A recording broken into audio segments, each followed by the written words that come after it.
16h-18h sur Europe 1, l'équipée sauvage. Mathieu Noël. Vous écoutez toujours l'équipée sauvage, l'émission qui bichonne vos neurones, lustre vos zygomatiques et s'occupe aussi de vos papilles. L'heure est venue de présenter à notre invité Lucien Jean-Baptiste notre cordon bleu Olivier Pouls dit OSS 118. Surdoué gastronomique, boulet diplomatique, son grand jeu, adapter la recette en fonction de l'origine de l'invité. Sa zone de prédilection, le monde arabo-musulman. Arabo-musulman. Oui, OSS 118 est partisan de zones très larges, au contour très flou, comme le comte de Bouderbala, qui est d'origine algérienne et pas marocaine, avait pu le constater. Alors je vous emmène sur les traces de vos origines et je vous propose de parler de tagine. Bah, c'est pas vraiment mes origines, mais c'est marocain la tagine. C'est un plat du Maghreb en général. C'est chez vous, ça. Bonjour Sidi Pouls.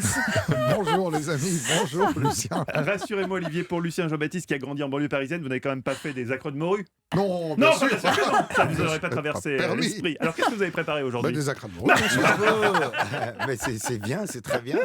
Mais est-ce que vous aimez ça? Ah oui, ceux de ma mère. Je le dis parce que si elle écoute, parce que la mère antillaise, hein, voilà.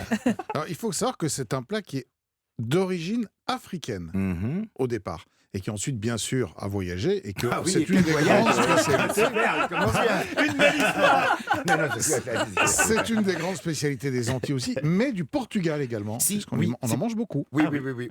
Les fameux empanadas. Ouais, exactement. Alors c'est une recette qui se ressemble assez. Le point de départ, c'est la morue. Donc il nous faut. Avec vous, Olivier. J'aime cette. Avec vous, c'est toujours clair. Donc il nous faut 200 grammes de morue. Alors, vous connaissez ou du cabillaud. Vous connaissez la différence entre la morue et le cabillaud? Tiens, voilà. Le sel? Ben voilà, exactement. La morue, ce n'est jamais que du cabillaud qui a été passé au sel. C'est le même produit. Donc il faut dessaler cette morue dans plusieurs bains d'eau, 3 ou 4, de manière à éliminer le sel. J'ai envie de dire, ça ira plus vite. Si vous voulez gagner 12 heures, exactement.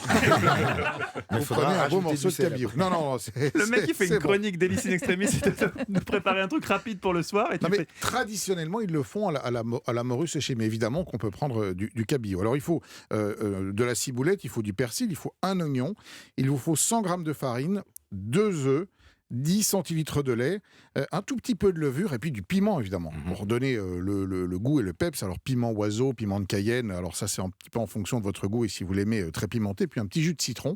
L'idée c'est de mélanger tous ces ingrédients, donc d'écraser la morue ou le cabillaud et ensuite de mixer le tout de manière à avoir une pâte relativement souple, homogène qui va servir à faire des petites boulettes. On va laisser poser la pâte une petite heure de manière à ce que la levure puisse agir et qu'on ait des acras de morue qui soient légers, aériens. Et puis, une friteuse ou alors une grande casserole avec de l'huile à frire qu'on le monte à 180 degrés.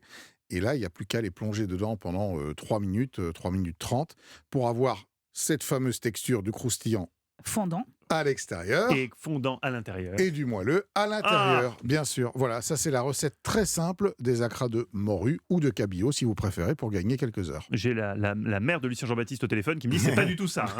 C'est pas ce que vous avez foutu. Si, c'est pas mal. Ça ressemble. Et les piments, on appelle ça nous, ce qu'on met, c'est le piment Bondamanjac. D'accord. Alors Bondamanjac, faut que j'explique, je prends deux secondes ça. Bondamanjac, littéralement, ça veut dire le cul de Madame Jacques. C'est-à-dire qu'on a donné au nom le nom d'un piment, le nom d'une dame qui, paraît-il, était très très chaude. On a donné son nom à un piment. Bondamanjac. Mais savoir. Vous nous en apporterez la prochaine fois. On peut en trouver. Oui, sur Paris, vous allez à Barbès, au marché de Jean, vous trouvez le piment Bondamanjac. Ce sont des gros piments et qui sont chauds, quoi. Comme le cul de Madame Jacques. Comme le cul de Madame Jacques. Voilà, Merci Olivier Pouls avec la collaboration de Lucien Jean-Baptiste pour cette chronique. Olivier qu'on retrouve tous les samedis dans la table des bons vivants de Laurent Mariotte à 11h sur Europe 1.